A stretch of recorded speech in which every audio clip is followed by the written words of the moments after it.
The location of Eastern Kazakhstan's region is unique. The Great Silk Road used to cross this region, linking China and Russia. The first trade and the first preconditions for trade and business initially occurred here. Today, the Eastern Kazakhstan region is inhabited by 1,300,000 people. There are more than 10,000 registered business enterprises. Unfortunately, not all startup businesses have access to financial support and proper information on how to run business, which significantly hampers the development of entrepreneurship, especially in rural areas. Currently, Kazakhstan is implementing a number of governmental programs aiming at developing small business. Along with this, the United Nations Development Program, with financial support of the Ministry of Foreign Affairs of Finland, is implementing the project Wider Europe, Aid for Trade for Central Asia, South Caucasus and the Western CIS since 2009, thus helping rural entrepreneurs in the Eastern Kazakhstan region.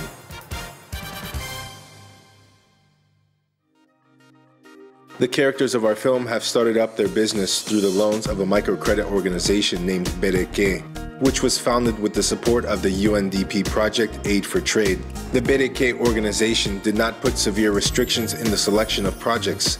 They always act for the interest of the borrowers and support the projects that are aimed to increase the number of livestock, the reconstruction of distant pasture facilities, and the purchase of production equipment. The village Sarjal in Abai district is in close proximity to the territory of the former nuclear test site. Here, as a rule, there is no heavy snow and cattle can eat pasturage all year around, which makes life easier for local farmers. But the village can also face severe winters as well, when heavy precipitation does not allow the cattle to feed itself on its own. It happened in winter of 2010, which nearly killed 50% of the total livestock. Local farmers did not manage to deliver hay and fodder to their farms on time. The head of the farm, Mr. Nurjan Alkashev from Sarjal village, also suffered some livestock loss. He decided to seek help from the microcredit organization BRK and became one of its borrowers. With financial support, the farmer bought 150 heads of small horn cattle and a second-hand, used but much needed for the farm, tractor. In the past year, with the support of the UNDP, we received loan money for development. First of all, we bought a tractor, though not a new one, but it helped us a lot in preparing the fodder supply and to transport our hay. Our livestock sector is aimed at growing the horses in order to produce a very useful drink made out of horse milk, which is named kumis. Making horse milk kumis is an all-year-round business. In the winter period, 13 Mars are milked, and in the summer, up to 60. Mr. Nurjan Alkashev is a well-known supplier of the healthy drink in his village, Sarjal. The orders for horse milk come from all surrounding areas. The farmer sells his kumis wholesale and supplies it to the city of Semey, as well as on special demand for solemn events such as weddings, anniversaries, and funerals. Our next character is Zhanargul Duisinova. She is the owner of a grocery store and a small farm. In the 1990s, her family was in between odd jobs until they decided to try to run their own case. Using the loan of 2 million tenge from the BRK micro-organization, the family of Zhanargul purchased cows of a specific breed, named the Kazakh White, and came to learn how to cattle breed. A part of the income the farmers were saving was for the expansion of their business. So step by step, the sales of milk and meat products increased significantly. Today at the farm of Zhanargul, there are more than 300 heads of cattle. First, we organized a sale of grocery items in our Karal village, but when we heard about these soft loans, it occurred to me to breed big cattle, and so we decided to do so. With these loans, we bought young cattle and began feeding it with additional forage in our little farm, and partially purchasing mixed fodder with the same money.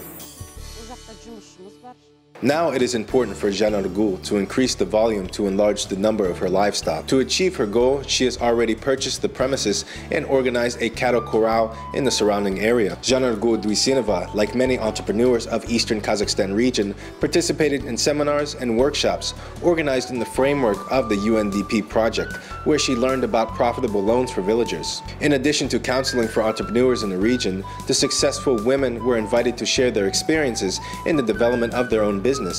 Much attention was paid to the issues of crediting, taxation, goods promotion, and the legal side of the business. После посещения семинара начала предпринимательской деятельности и After attending the seminar named Entrepreneurship and Business Development in Eastern Kazakhstan region, I realized that I should develop and enlarge my business and to continue to move forward without stopping in a single place. These workshops have taught me to start a business and to expand the old business that I already have.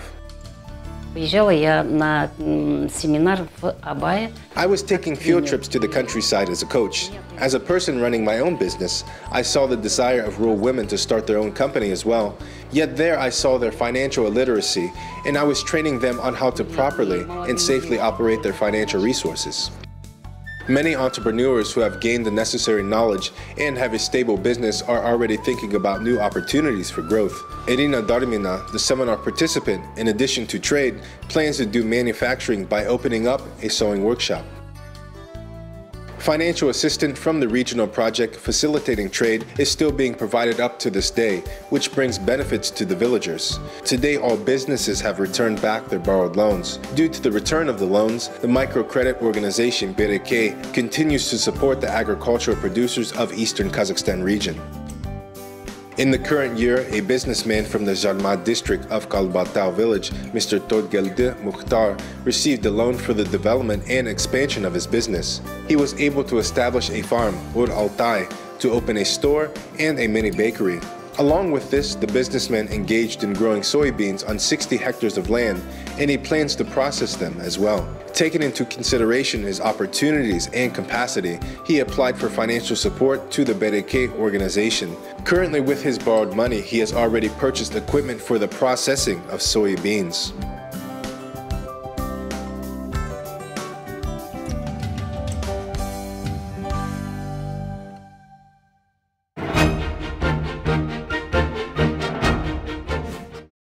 In this year, the project named Facilitating Trade has implemented a grant program aimed at supporting inclusive and innovative business ideas coming from the region's rural population. In the framework of the project, the organizers considered such interesting projects as information bus stops, waste paper recycling, as well as automatic maintenance and a technical service station. The young entrepreneur from Shigiz village, Nasibkhan Samgao, also received support from the Facilitating Trade project. His business idea, worth 1.5 million tenge, focuses on starting up production of modern leather shoes. Being professionals in the craft, Samgao and his family were engaged in it for more than 20 years. It is interesting that during the shoe production process, small operation technology is used that allows to use modern automated machines. This will improve the quality and the quantity of products and will increase the number of craftsmen working on these machines. Samgao hopes that in 2 years, he will be able to increase the volume of production by at least 2 times.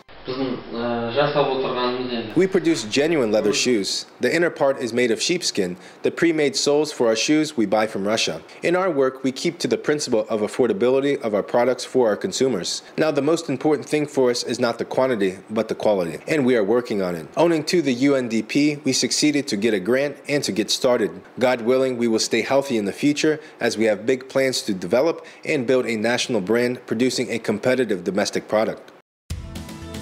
The project partners the public fund Youth Entrepreneurship Development helped a lot with implementation of the business idea of Nasibkhan Samgao, rendering their consulting services. This fund is a partner of the Facilitating Trade project in implementing of the grant program, and it provides not only financial but also advisory support to the rural population. With the help of a network of regional business consultants, the fund selects the most interesting and promising ideas and gives tips on finalizing business plans. The main focus of our work is to consult entrepreneurs to clarify the rules of lending conditions, subsidies, and other matters of governmental support for them. In this year, the District Governor's Office, or Akimat, has opened a service center for business entrepreneurs. There, several consulting firms are arranged in one place simultaneously, including the one where I work as a business consultant. And almost every question was regarding how to receive subsidies or how to make a registration of a certain type of documentation. Accounting issues and taxation can be solved here all in one place.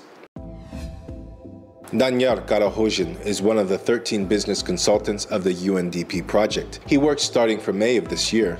During this time, with his help and contribution, about 15 business projects were carried out under the state program Business Roadmap 2020, with the total amount of about 150 million tenge. Most of these projects have already received full financial support. Since 2011, advisory business development services were provided only in 13 districts. Today, online centers are established in 32 settlements, which in addition to business consulting services, also provide useful information and free internet access for socially active groups of the population. At the present time, the government of Kazakhstan pays close attention to the support of private enterprises, particularly in the agriculture sector. These consulting services became relevant, giving clear understanding of the provisions of the state programs and how to work with electronic keys, as well as on the issues of participation of private entrepreneurs in tenders.